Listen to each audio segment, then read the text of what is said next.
नमस्कार, आप देख रहे हैं हॉर्नबिल टीवी। हमर छत्तीसगढ़ बुलेटिन में मैं उत्पल आपका स्वागत करता हूं। कबीरधाम जिले के बैगा बाहुल्य ग्राम कमराखोल में सुशासन तिहार के दौरान मुख्यमंत्री द्वारा की गई घोषणाओं पर त्वरित अमल शुरू हो गया है। चौपाल में ग्रामीणों ने पेयजल समस्या, मुक्तिधाम शेड निर्माण और पुराने तालाब के गहरीकरण की मांग रखी थी, जिसे मुख्यमंत्री ने मौके पर ही स्वीकृति दी थी। अब जिला प्रशासन ने गांव में नलकूप खनन शुरू करा दिया है। साथ ही मनरेगा के तहत 12,15,000 रुपए की लागत से तालाब गहरीकरण और पचरी निर्माण कार्य स्वीकृत किए गए हैं। इन कार्यों से ग्रामीणों को हजारों मानव दिवस का रोजगार मिलेगा। गांव में पक्का मुक्तिधाम सेट भी बनाया जाएगा। ग्रामीणों ने कहा कि वर्षों पुरानी समस्याओं पर तेजी से कार्रवाई होने से शासन के प्रति उनका भरोसा बढ़ा है। छत्तीसगढ़ हाईकोर्ट ने ताड़मेटला नक्सली हमले मामले में सभी आरोपियों को सबूतों के अभाव में बरी कर दिया है। हाई कोर्ट के इस फैसले के बाद प्रदेश में राजनीतिक बयानबाजी भी तेज हो गई है। डिप्टी सीएम विजय शर्मा ने कहा कि यह मामला पहले लोअर कोर्ट में गया था, जहां दोष सिद्ध नहीं हो पाया। इसके बाद पुलिस और प्रशासन की ओर से हाई कोर्ट में अपील की गई, लेकिन वहां भी कन्विक्शन नहीं हो सका। उन्होंने कहा कि अभी न्यायालय का दरवाजा खुला है और आगे की कानूनी प्रक्रिया पर विचार किया जाएगा। वहीं कांग्रेस संचार प्रमुख सुशील आनंद शुक्ला ने कहा कि जिन लोगों को पुलिस ने आरोपी बनाया था, उन्हें पहले निचली अदालत और अब हाई कोर्ट ने भी बरी कर दिया है। उन्होंने आरोप लगाया कि भाजपा सरकार के दौरान हुई बड़ी घटनाओं में वास्तविक दोषियों तक कार्रवाई नहीं पहुंची और गरीब आदिवासियों को आरोपी बनाकर पेश किया गया। गौरतलब है कि 6 अप्रैल 2010 को ताड़मेटला नक्सली हमला में सीआरपीएफ और पुलिस बल की संयुक्त टीम पर नक्सलियों ने घात लगाकर हमला किया था। चिंतागुफा थाना क्षेत्र के ताड़मेटला जंगल में हुए इस हमले में 76 जवान शहीद हो गए थे। प्रकरण प्रस्तुत हुआ था। इसमें लोअर कोर्ट में भी कन्विक्शन नहीं हो पाया था विभिन्न कारणों से, और उस पर पुलिस विभाग की तरफ से, प्रशासन की तरफ से हाई कोर्ट में अपील की गई थी। उसमें भी कन्विक्शन नहीं हो पाया है। अभी न्यायालय का दरवाजा बाकी है। ये सुशासन तिहार चल रहा है, बहुत सारे वीडियोज आ रहे हैं विधायक जी के, मंत्रियों के, और सख्त निर्देश भी दिए जा रहे हैं। किस संदर्भ में देखा जाए इन निर्देशों को? सुशासन तिहार प्रतिवर्षानुसार इस वर्ष भी आगे बढ़ रहा है और बड़ी संख्या में लोग जुट भी रहे हैं अपने विषयों को रखने के लिए, और उनका निराकरण भी उसमें हो रहा है। इसमें विधायकगण भी, सांसदगण भी, मंत्रीगण भी सभी प्रवास कर रहे हैं। सब एक अच्छी कार्य योजना के साथ काम हो रहा है। विभिन्न विभागों के सारे ही विषयों पर इसमें चर्चा हो रही है। परिणाम भी जमीन पर दिख रहा है। अब इसमें किसी को इसके उपरांत भी अगर जनता के काम होने पर भी किसी के पेट में पीड़ा है, तो फिर उनका अपना प्रॉब्लम है, उसको कोई क्या करेगा। ताड़मेटला नरसंहार के मामले में पुलिस ने जिनको दोषी बनाया था, अदालत ने उनको बरी कर दिया। निचली अदालत पहले ही बरी कर चुकी थी, अब उच्च न्यायालय ने बरी किया है। दरअसल भारतीय जनता पार्टी की सरकार रहने के दौरान जब भी इस प्रकार की गंभीर घटनाएं हुई हैं, जो असली दोषी थे उनके खिलाफ कार्रवाई नहीं की गई और गरीब आदिवासियों को आरोपी बना के प्रस्तुत किया गया। उनके खिलाफ कोई साक्ष्य पुलिस प्रस्तुत नहीं कर पाई। कांग्रेस पार्टी तो इसको बात को पहले से ही कह रही थी कि सरकार सिर्फ आदिवासियों को जानबूझ के गरीबों को प्रताड़ित करने का काम कर रही थी। जो असली दोषी थे, चाहे ताड़मेटला का मामला हो चाहे जीरम का मामला हो, असली दोषी, असली गुनाहगार अभी भी सलाखों के बाहर हैं और सरकार सिर्फ और सिर्फ खानापूर्ति की कार्रवाई करती रही। ताड़मेटला में तो हमारे 76 जवान शहीद हुए थे, 75 सीआरपीएफ के और 1 जिला पुलिस बल का, और हम उनको भी न्याय नहीं दिला पाए। तो ये भारतीय जनता पार्टी की तत्कालीन सरकार की अकर्मण्यता थी। शहर जिला कांग्रेस कमेटी रायपुर द्वारा स्वास्थ्य सुविधाओं की खराब स्थिति को लेकर जोरदार प्रदर्शन किया गया। कांग्रेस नेताओं ने आरोप लगाया कि हमर अस्पताल और मुख्यमंत्री शहरी स्वास्थ्य योजना, जो पूर्ववर्ती सरकार के समय आम जनता को बेहतर स्वास्थ्य सेवाएं देने के उद्देश्य से शुरू की गई थी, अब बदहाली का शिकार हो गई है। प्रदर्शन के दौरान जिला कांग्रेस अध्यक्ष श्री कुमार मेनन और पूर्व विधायक विकास उपाध्याय ने बताया कि शहर के अधिकांश वार्डों में या तो हमर अस्पताल शुरू ही नहीं हो पाए हैं, या जहां शुरू हुआ है वहां डॉक्टर, पैरामेडिकल स्टाफ, दवाइयों और जांच की सुविधाओं का अभाव है। कई अस्पतालों में मरीजों को निराश होकर लौटना पड़ रहा है। वहीं मोबाइल मेडिकल यूनिट्स में भी स्टाफ और उपकरणों की कमी के कारण लोगों को अपेक्षित लाभ नहीं मिल रहा है। कांग्रेसियों ने यह भी आरोप लगाया कि आयुष्मान भारत योजना का लाभ भी आम लोगों तक सही तरीके से नहीं पहुंच रहा है। जिससे मरीजों को कर्ज लेकर इलाज कराना पड़ रहा है। देखिए, जिस प्रकार से भारतीय जनता पार्टी की सरकार 2.5 साल से इस प्रदेश में है, स्वास्थ्य व्यवस्थाओं को लेकर एक भ्रष्टाचार भी किया जा रहा है और मरीजों को इलाज नहीं मिल रहा है। एक तरफ कांग्रेस की सरकार थी जिसने 5 साल में भूपेश बघेल जी की सरकार ने अलग अलग हमर अस्पताल से लेके मोबाइल अस्पताल की व्यवस्था रखी। बीपी, शुगर, टाइफाइड से लेके हर बीमारी का मुफ्त में इलाज होता था और दवाइयां भी फ्री में कांग्रेस पार्टी की सरकार देती थी। हमर अस्पताल बनकर बिल्डिंग तैयार है। भारतीय जनता पार्टी इसीलिए उसको ठीक नहीं कर रही है क्योंकि कांग्रेस पार्टी की एक महत्वाकांक्षी योजना थी, गरीब आदमी को फायदा मिलता था। प्राइवेट अस्पतालों को फायदा पहुंचाने के लिए जो दवाइयां इन स्वास्थ्य केंद्रों में उपलब्ध है उसकी एक्सपायरी डेट को अगर आप देख लेंगे तो 1 महीने में उसकी एक्सपायरी डेट है। ये कम दाम में टेंडर करके उन दवाइयों को खरीदते हैं ताकि उसमें बड़ा, इसलिए विरोध करना पड़ रहा है। रायपुर राजधानी है, मेकाहारा बड़ा लोड होता था, इसलिए कांग्रेस पार्टी ने 50 से ज्यादा अलग अलग अस्पताल बनकर बिल्डिंग बनकर तैयार कर दिया, लेकिन उसमें स्टाफ की व्यवस्था नहीं है, डॉक्टरों की व्यवस्था नहीं है। पहले कैसे होती थी? पहले भी सरकार चल रही थी। Swami Atmanand English medium school की बात करें चाहे या स्वास्थ्य की बात करें, भारतीय जनता पार्टी जो कांग्रेस की सरकार में ऐसी योजना लाई थी जिसमें आम आदमी को फायदा मिलता उसको।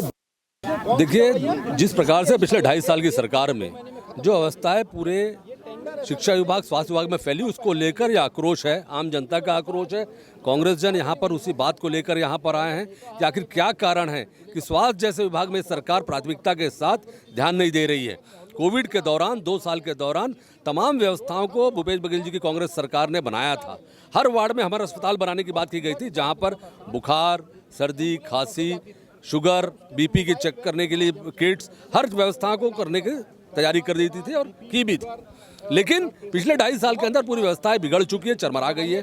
कई हॉस्पिटल्स में डॉक्टर नहीं है, कई नर्सेज नहीं है, कई किट नहीं है जिससे जांच होते हैं। बुजुर्ग लोग, तमाम बीमार लोग परेशान हैं, दूर दूर जाना पड़ रहा है। मेकाहारा जाओ तो लोगों को एम्स भेजते हैं, एम्स जाओ तो लोगों को जिला अस्पताल भेजते हैं। तमाम स्वास्थ्य की समस्याओं को लेकर लोग परेशान हैं। इसलिए जगाने के लिए, सरकार को जगाने के लिए, स्वास्थ्य विभाग को जगाने के लिए, मंत्रियों को, मुख्यमंत्री को जगाने के लिए यहाँ पे आके ये लड़ाई लड़ी जा रही है और हम लोग का प्रदर्शन तब तक जारी रहेगा जब तक ये लोग जागेंगे नहीं, व्यवस्थाओं में सुधार नहीं करेंगे और जो आम जनता की आवश्यक मूलभूत आवश्यकता है स्वास्थ्य के प्रति ध्यान देने का, उसके लिए कोई ठोस कार्यक्रम न करें। 67 अस्पताल बनाने का टेंडर होता है, हमारा अस्पताल हर वार्ड में एक बनाने का, उसमें से 45 के करीब बिल्डिंग बन गए हैं। उसमें भी व्यवस्थाएं नहीं है, डॉक्टर नहीं है, पैरामेडिकल स्टाफ नहीं है, वहाँ पर चिकित्सक के अलावा जो नर्सेज होनी चाहिए, जो दवाइयाँ होनी चाहिए, इन तमाम व्यवस्था, किट नहीं है। अगर इलाज करना है, शुगर का टेस्ट कराया जा रहा है, उसका व्यवस्था नहीं है। तो इन सब बातों को लेकर लड़ाई लड़ी जा रही है। छात्र संघ चुनाव बहाली समेत विभिन्न मांगों को लेकर गुरुवार शाम को एनएसयूआई ने राजधानी में शक्ति प्रदर्शन किया। छात्र शक्ति जन परिवर्तन आयोजित कार्यक्रम में मुख्यमंत्री निवास घेराव के दौरान पुलिस और कार्यकर्ताओं के बीच देर शाम तक धक्का मुक्की और नोकझोंक होती रही। पुलिस ने बैरिकेडिंग कर कार्यकर्ताओं को रोकने की कोशिश की, जिसके बाद प्रदर्शन तेज हुआ। कई नेताओं और कार्यकर्ताओं को पुलिस ने हिरासत में लिया। प्रदर्शन के दौरान छात्र संघ चुनाव बहाल करने, शिक्षकों और शासकीय पदों पर भर्ती प्रक्रिया तेज करने, विश्वविद्यालयों में राजनीतिक हस्तक्षेप रोकने, नशे के अवैध कारोबार पर कार्रवाई और प्रदेश में कानून व्यवस्था मजबूत करने की मांग उठाई गई। राष्ट्रीय अध्यक्ष विनोद जाखड़ ने कहा कि छात्र हितों की लगातार अनदेखी की जा रही है, जिसे एनएसयूआई बर्दाश्त नहीं करेगी। उन्होंने सरकार से छात्र संघ चुनाव बहाल करने और युवाओं को रोजगार के अवसर देने की मांग की। कार्यक्रम में कांग्रेस नेता विधायक देवेंद्र यादव, विकास उपाध्याय, पूर्व महापौर एजाज ढेबर, आकाश शर्मा, गुलाब कमरो, संजीव शुक्ला, पंकज मिश्रा, सुबोध हरितवाल, अजीत कुकरेजा, भावेश शुक्ला, शांतनु झा समेत प्रदेश भर से एनएसयूआई पदाधिकारी एवं कार्यकर्ता बड़ी संख्या में उपस्थित रहे। कैंपस के वो छात्र हैं जो छात्र संघ का चुनाव चाहते हैं, क्योंकि उनको पता है कि प्रदेश की जो सरकार है वो तानाशाही कर रही है, नौजवानों के खिलाफ काम कर रही है। आज हमारे अध्यक्ष नीरज पांडे ने ये पूरा आंदोलन जो है यहाँ किया है। मैं तमाम एनएसयूआई के कार्यकर्ताओं से कहूँगा और तमाम उस छात्र शक्ति से कहूँगा कि आप इस तानाशाही सरकार को जवाब दीजिए, क्योंकि ये लॉ एंड ऑर्डर के नाम पे सरकार फेल है, यहाँ पे रोजगार के नाम पे सरकार फेल है, ये महिला सशक्तिकरण की बात करती है तो ये बहन बेटियों को सुरक्षा नहीं दे पा रही है। जिस तरीके से नौजवानों के अंदर ड्रग्स की आज जो है आदत बढ़ी है, मैं ये कहता हूँ कि मैं जब यहाँ के नौजवानों से कैंपस के अंदर बातचीत करा तो मुझे एक चीज़ समझ में आई कि यहाँ पे ड्रग्स इस कदर मिल रहा है, नशा इस कदर मिल रहा है जैसे किसी चाय की दुकान पे जो है बिस्किट नमकीन मिलता हो। तो ये हमारे नौजवानों के भविष्य पे एक गंभीर सवाल है। हमारे मुख्यमंत्री जी और उनके मंत्री और उनके चहेते जिन्होंने अपने बड़े बड़े कॉलेज यूनिवर्सिटी खोल लिए हैं, आज वो उनको तो चमकाने में लगे हुए हैं, वो अच्छी फैकल्टियाँ लाने में लगे हुए हैं, अच्छे प्रोजेक्टर क्लासरूम बनाने हैं, लेकिन हमारे गरीब गाँव किसान के बच्चे जो हैं वो कहाँ जाके पढ़ाई करेंगे, क्योंकि सरकारी संस्थानों को इन्होंने खत्म करने का, ध्वस्त करने का काम किया है। तो हमारी प्रमुख मांगे यही हैं कि छात्र संघ का चुनाव बहाल किया जाए, प्रदेश के नौजवानों में जो नशा फैल रहा है उसके खिलाफ सरकार जो है कड़ा काम करे, जो पेपर लीक हो रहे हैं उनके खिलाफ सरकार कड़ा एक्शन ले। बहन बेटियों की सुरक्षा करने में ये सरकार विफल है, महिला सुरक्षा के नाम पर सरकार विफल है। छात्र छात्राएँ जिस तरीके से बढ़ती बेरोजगारी और बढ़ती फीस के कारण आत्महत्याएँ कर रहे हैं, तो उस पर सरकार जो है कोई संज्ञान ले, लेकिन प्रदेश की सरकार आंखें बंद करके सो रही है। आज NSY का कार्यकर्ता रात में उनको जगाने के लिए निकला है, तो हम शांतिपूर्ण तरीके से मुख्यमंत्री आवास तक पहुंचना चाह रहे थे, लेकिन आप देखिए मैंने पूरे राजनीतिक इतिहास में ऐसी बैरिकेटिंग पहली बार देखी है कि चद्दर से पूरे जो है रोड को जाम कर दिया गया, सीज गया है। लेकिन ये समझ में आया है कि मुख्यमंत्री जी और उनका मंत्रिमंडल बौखलाया हुआ है, डरा हुआ है, क्योंकि नौजवान पूरा उनके खिलाफ हो चुका है, क्योंकि सरकार ने एक भी काम नौजवानों के हित में नहीं किया है। जिले में वरिष्ठ पुलिस अधीक्षक शशि मोहन सिंह के दिशा निर्देशन पर चलाए जा रहे ऑपरेशन अंकुश के तहत थाना साइबर और कोतवाली पुलिस ने CSP DSP साइबर के नेतृत्व में ऑनलाइन क्रिकेट सट्टे के खिलाफ एक और बड़ी समन्वित कार्रवाई की। पुलिस टीम ने शहर के 3 अलग अलग स्थानों पर ताबड़तोड़ रेड कर 5 सक्रिय सट्टा खाई वालों को गिरफ्तार किया। कार्रवाई में आरोपी के कब्जे से करीब 2,70,000 रुपए नकद, नोट गिनने की मशीन, महंगे मोबाइल फोन सहित कुल लगभग 4,70,000 रुपए की संपत्ति जब्त की गई। आरोपियों के विरुद्ध थाना कोतवाली में छत्तीसगढ़ जुआ प्रतिषेध अधिनियम के तहत अपराध दर्ज कर वैधानिक कार्रवाई की गई। गिरफ्तार आरोपियों को न्यायिक रिमांड पर भेजा गया है। आरोपी पिंटू हलवाई फरार है, जिसे तीनों मामले में आरोपी बनाया गया है। उसके तहत रायगढ़ पुलिस के द्वारा लगातार जिले में जुआ सट्टे के खिलाफ अभियान चलाया जा रहा है। उस कड़ी में कल 5 आरोपियों को गिरफ्तार किया गया है, जिसमें प्रियंका हलवाई जो कि पिंटू हलवाई जो मुख्य खाईवाल है उसकी पत्नी है, और उसके यहाँ के एक लड़का रौनक, उसके अलावा साकेत, रितेश और प्रदीप, ये 3 और लड़कों को पुलिस ने पकड़ा है। इनके पास से 2,70,000 रुपया नगद, एक नोट गिनने की मशीन, कई मोबाइल, लगभग 4,70,000 रुपया की संपत्ति जब्त की गई है, और इनके खिलाफ में छत्तीसगढ़ जुआ प्रतिषेध अधिनियम की संबंधित धारा के अंतर्गत मामला पंजीबद्ध किया गया है। इन्हें न्यायिक रिमांड पर भेजा गया है, और सभी खाई वालों के खिलाफ लगातार हम कार्रवाई कर रहे हैं। उसके साथ ही जो यहाँ पर क्रिकेट सट्टा खेलने वाले हैं उनके खिलाफ भी कार्रवाई कर रहे हैं, और ये सब मिलकर एक जो चैनल बनता है, उस चैनल में एक सर्किट है, और पूरा सर्किट पूरा होते ही अपराध कंप्लीट होता है। तो मैं सभी को ये मैसेज देना चाहता हूँ कि जो क्रिकेट सट्टा खेल रहे हैं वो भी अपने आप को ये ना सोचें कि वो खेल रहे हैं तो उनका अपराध कम हो जाता है। आपके चैनल के माध्यम से ये सभी के लिए स्पष्ट मैसेज है कि चाहे कोई खेल रहा है या खिला रहा है, उसके खिलाफ निश्चित रूप से रायगढ़ पुलिस कार्रवाई करेगी। सर अब तक कितने गिरफ्तार? अभी तक इसमें 5 आरोपी गिरफ्तार हुए हैं, और लगातार अलग अलग मामलों में लगभग 15 प्रमुख सट्टा के खिलाड़ियों को और जो खाई वालों को हमने गिरफ्तार किया है। खाईवाल कौन सा जो को गिरफ्तार है? इसमें पिंटू हलवाई नामक जो खाईवाल है, ये उसका पूरा चैनल था। राजधानी रायपुर में 10 और 13 मई 2026 को होने वाले IPL मैचों के लिए रायपुर पुलिस और छत्तीसगढ़ स्टेट क्रिकेट संघ ने फर्जी टिकटों और सट्टेबाजी के खिलाफ सख्त चेतावनी जारी की। पुलिस ने स्पष्ट किया है कि आधिकारिक बुकिंग शुरू होने से पहले ही कई फर्जी वेबसाइट और सोशल मीडिया अकाउंट्स सक्रिय हो गए हैं, जो प्रशंसकों को ठगने की कोशिश कर रहे हैं। पुलिस ने पाया है कि कुछ वेबसाइटें टिकट की आड़ में 10,000 से 85,000 रुपए तक वसूल रही है, जबकि आधिकारिक बिक्री 3 मई 2026 से ही शुरू हुई है। साइबर ठगों द्वारा व्हाट्सएप या सोशल मीडिया पर फर्जी QR कोड भेजकर भुगतान कराने के मामले सामने आए हैं। ऐसे किसी भी लिंक पर क्लिक करने से बैंक खाता खाली हो सकता है।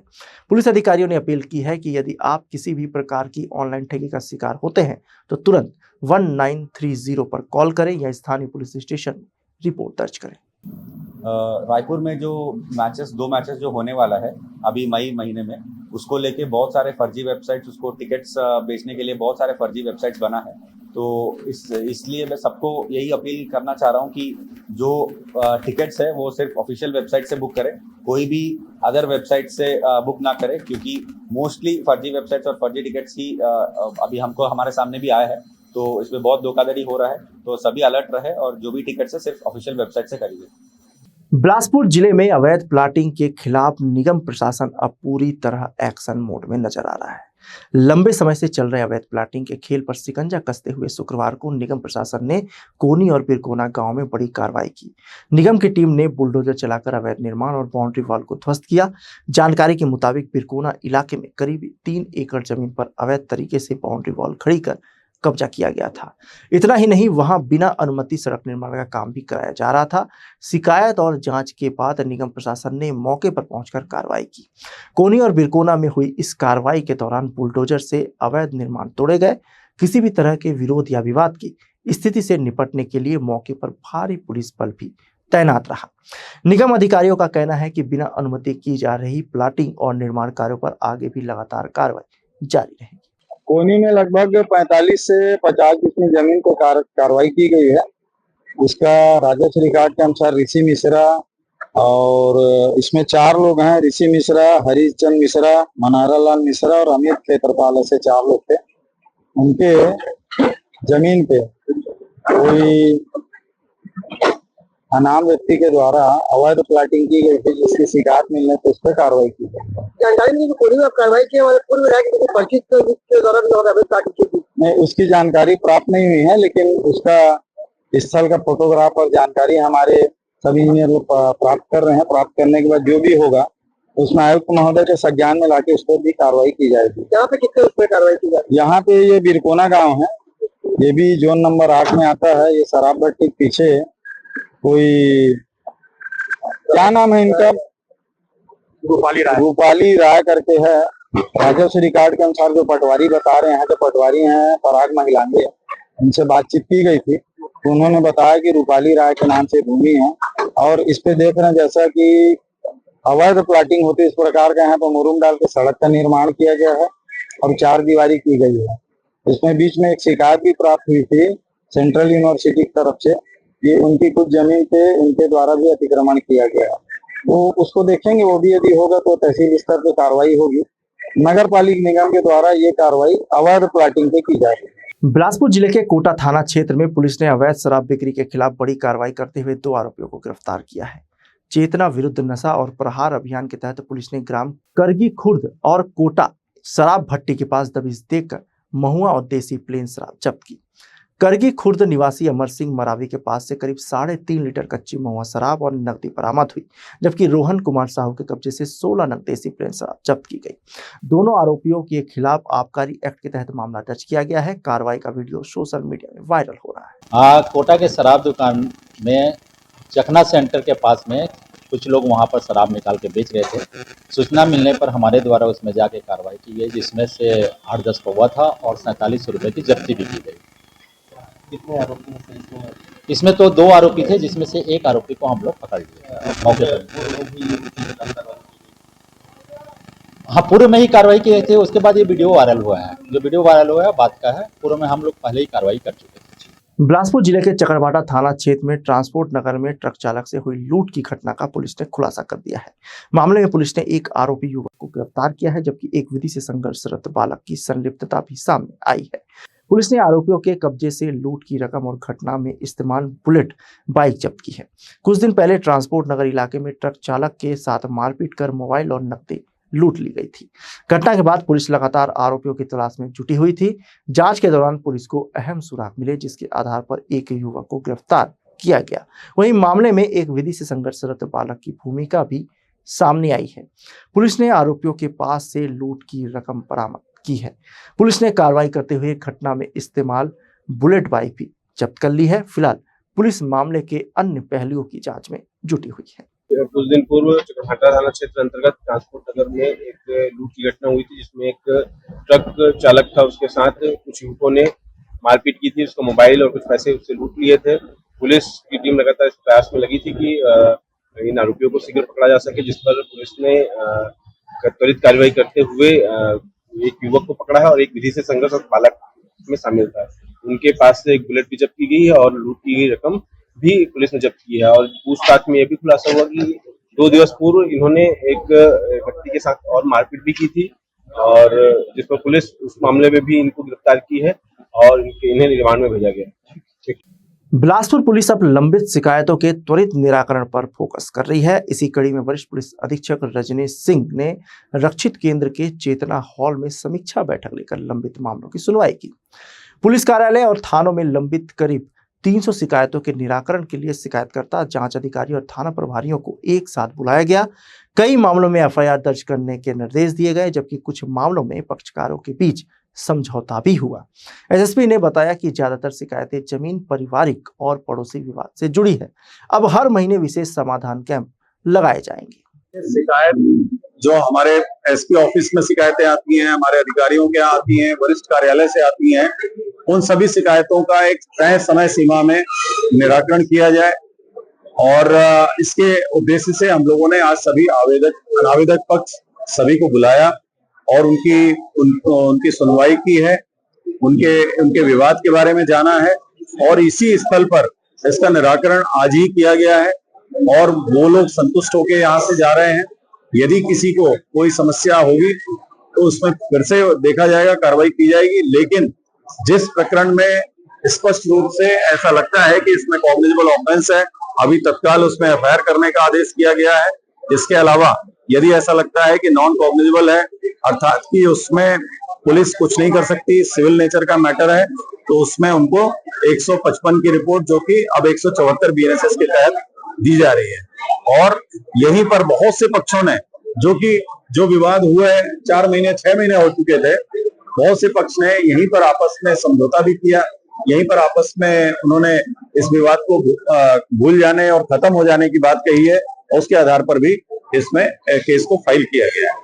तो इस तरीके से ऐसे आयोजन से निश्चित रूप से जो हमारे लोग हैं, जो कंप्लेनेंट्स हैं, हमारी आम जनता है, उनको इसका लाभ मिलेगा और तत्काल त्वरित निराकरण भी होगा। जैसा कि सभी जगह अभी आप देख रहे होंगे, माननीय मुख्यमंत्री जी सुशासन त्योहार में सभी जगह आ रहे हैं, पहुंच रहे हैं।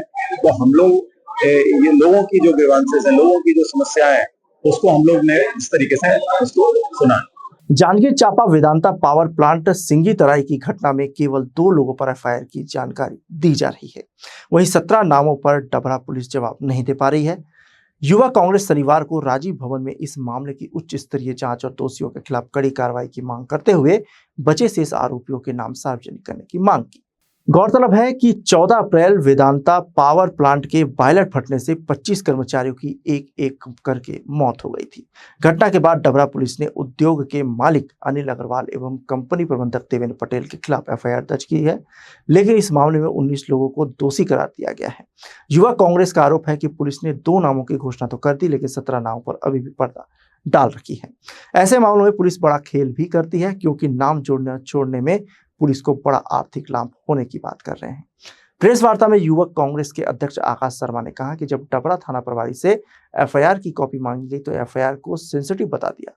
वहीं जिनके नाम सामने आए हैं उनकी गिरफ्तारी भी नहीं हुई है। कांग्रेसियों ने इस मामले में जिम्मेदारों पर छोटी धाराओं के तहत जुर्म दर्ज किए जाने का आरोप लगाया है। जहाँ घटना हुई थी वो थाने के अंतर्गत डबरा थाना पड़ता है। डबरे थाने में जब हम लोगों ने टीआई से पूछा भैया कि इसमें क्या धारा लगा है, आप हमें एफआईआर दिखाइए, तो उन्होंने कहा संवेदनशील मुद्दा है। तो मतलब कि हम लोगों ने सवाल खड़ा किया कि संवेदनशील मुद्दा इसमें क्या है। सरकार घटना हुई, सरकार ने मुआवजा दिया, जो दोषी थे आपने एफआईआर किया, तो उसमें छुपाने वाली क्या बात थी। तो हम लोगों ने थाने में जब आंदोलन किया तब भी टीआई की हिम्मत नहीं हो रही थी कि वो बता पाए कि क्या धारा में एफआईआर हुआ है। और जब बाद में हमारे सूत्र बताए हमको कि धारा ऐसी लगा गई है कि वो, मुझे लगता है अभी तक वो छूट के जमानत लेके थाने से निकल गए होंगे। इतनी बड़ी घटना होती है, 10 दिन हल्ला होता है, उसके बाद सब शांत हो जाते हैं। तो मतलब क्या है कि क्या यही वेदांता जो है, जो बात आ रही थी कि 400 करोड़ का चंदा जो भारतीय जनता पार्टी को दिया गया था, क्या उसी की मेहरबानी है कि कोई एफआईआर नहीं हो रहा है? और क्या मजदूरों की जान इतनी सस्ती है कि कोई, और छत्तीसगढ़ में क्या ये निरंतर प्रक्रिया हो जाएगी कि सीएसआर फंड आपके पास, करोड़ों का फंड फैक्ट्री आप चलाते हैं, मर जाएंगे मुआवजा दे देंगे, गैर जमानतदारों में एफआईआर हो जाएगा, मामला हल्ला होगा, ठंडा हो जाएगा, तो ये तो बर्दाश्त नहीं किया जाएगा।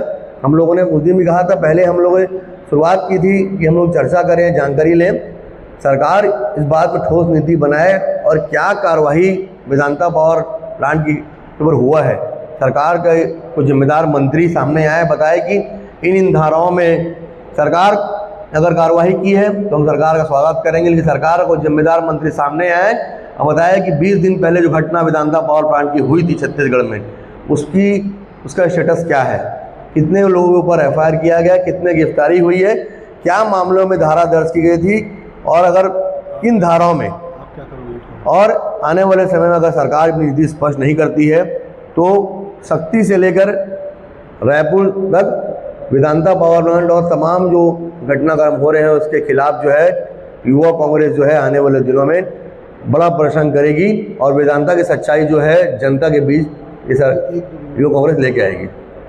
आज के बुलेटिन में बस इतना ही। मुझे दीजिए इजाजत। देखते रहिए हॉर्नबिल टीवी।